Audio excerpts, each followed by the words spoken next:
Hello बच्चों, प्रश्न दिया गया है कि एक तारा 10 की घात 5 मीटर प्रति सेकंड के वेग से पृथ्वी से दूर जा रहा है। पृथ्वी से प्रेक्षित करने पर 5700 एंगस्ट्रॉम तरंगदैर्ध्य की रेखा का विस्थापन होगा और यहाँ पे हमें 4 विकल्प जो है दिया गया है। तो हम लोग इस प्रश्न को हल करेंगे, लेकिन उससे पहले हम लोग यहाँ पे मुख्य अवधारणा देखेंगे, जिसके आधार पे इस प्रश्न को हम लोग हल करेंगे। तो मुख्य अवधारणा के अंतर्गत हम लोग यहाँ पे डॉपलर विस्थापन और वो भी डॉपलर का लाल विस्थापन देखेंगे। क्यों?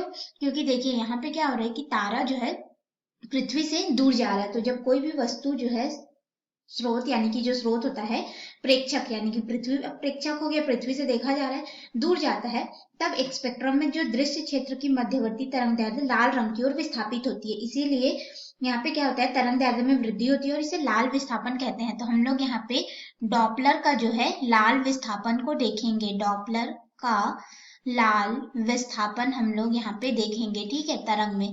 तो ये डॉपलर का जो लाल विस्थापन होता है, इसकी परिभाषा हमने देखी और इसके लिए हमारे पास जो तरंग में वृद्धि हो रही है, ठीक है, यानी कि तरंगदैर्ध्य रेखा का जो विस्थापन है उसे हम लोग को निकालना है। तो इसका समीकरण हो जाता है डेल लैम्डा, इसी का मान हमें निकालना रहेगा और ये तरंगदैर्ध्य में वृद्धि को दर्शाता है, जो कि बराबर हो जाता है हमारे पास में यहाँ पे वेग बटे प्रकाश की चाल गुणित तरंगदैर्ध्य लैम्डा।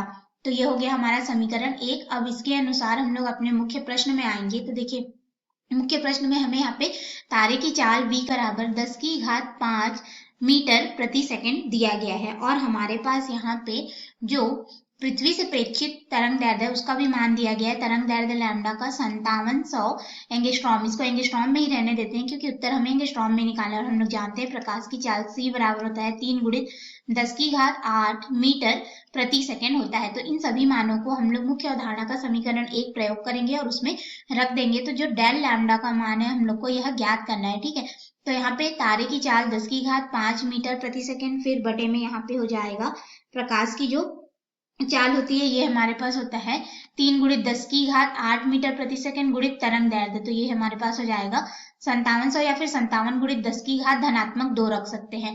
अब इसको आगे हल करेंगे तो ये हो जाएगा डेल लैम्डा बराबर 10 की घात, यहाँ पे देखो धनात्मक 8 है, ऊपर जाएगा तो ऋणात्मक 8 होगा और ये वाला 10 की घात धनात्मक 7 हो गया, यानी कि हमारे पास हो जाएगा 57 बटे 3 गुणित 10 की घात, यहाँ पे हो जाएगा ऋण 1, यानी कि ये हो जाएगा 5.7 बटे 3। और इसको हम लोग हल करेंगे तो हमारे पास यह जो मान आएगा वह हमें प्राप्त हो जाएगा 1.9 एंगस्ट्रॉम के बराबर, क्योंकि हमने इसे परिवर्तित नहीं किया था। तो डेल लैम्डा बराबर हो जाएगा 1.9 एंगस्ट्रॉम, जो कि रेखा के विस्थापन को दर्शा रहा है, यही डॉपलर विस्थापन कहलाता है। तो ये रहा हमारे प्रश्न का उत्तर, जो कि हमें ज्ञात करना था। अब इसके अनुसार विकल्प में आएंगे तो विकल्प ए हम लोग को दिया है 0.53 एंगस्ट्रॉम, गलत। बी 1.06 एंगस्ट्रॉम, ये भी गलत है। सी 1.90 एंगस्ट्रॉम, तो हमें 1.9 मिला है, 2 अंक में लिखते तो 1.90 एंगस्ट्रॉम मिलता है, यानी कि सी विकल्प जो होगा हमारा यहाँ पे सही होगा। डी 3.80 एंगस्ट्रॉम, ये गलत है, अर्थात सही विकल्प जो होगा हमारे पास इस प्रश्न के लिए वो सी विकल्प है। आपको यह हल समझ में आया होगा। धन्यवाद।